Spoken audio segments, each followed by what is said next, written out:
just imagine that the poor ego has located at the center, at the meanwhile, and there are impulses and forces from outside world.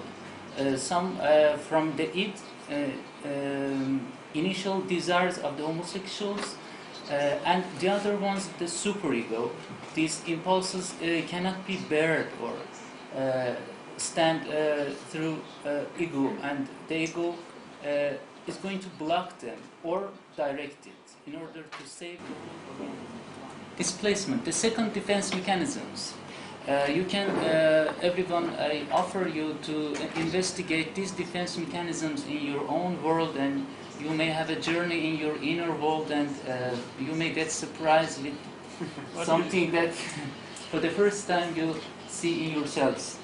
Displacement is the redirection of an impulse onto a substitute target. You know, the impulses comes over the poor ego, and the ego is going to protect them, blocks them.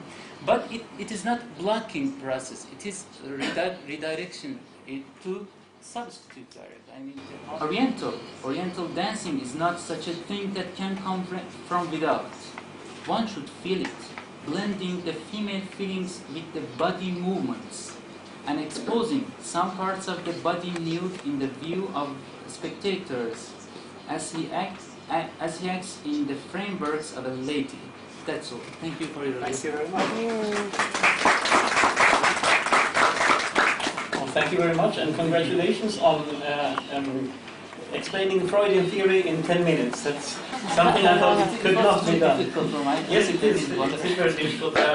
Unfortunately, we only have 5 minutes for questions, because I don't want Miss Arao to miss the time she has been allocated. So, could we start there? I have 2 questions, and I'll try and make them brief. The first is there any historical precedent for gays being involved in Oriental dancing? Historical precedent? Do you see this as being a new phenomenon, or sort of a kind of lineage that began in Ottoman times? And what have you perceived of as being the ethnicity of the gay musicians, or the dancers in particular? I mean, when I say ethnicity, I mean Turkish, Roman. Yes. So those are my questions. Gays music history may, Zennas, Oriental dancing, may be date back to several hundred years ago, but as I know, it is another kind branch of study. It should be taken into consideration.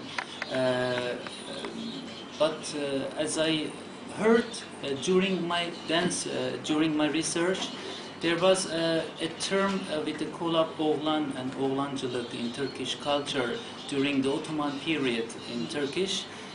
I didn't go into details of this because it was too vast, and I couldn't gather the meaning of, I couldn't gather the whole meanings of this research.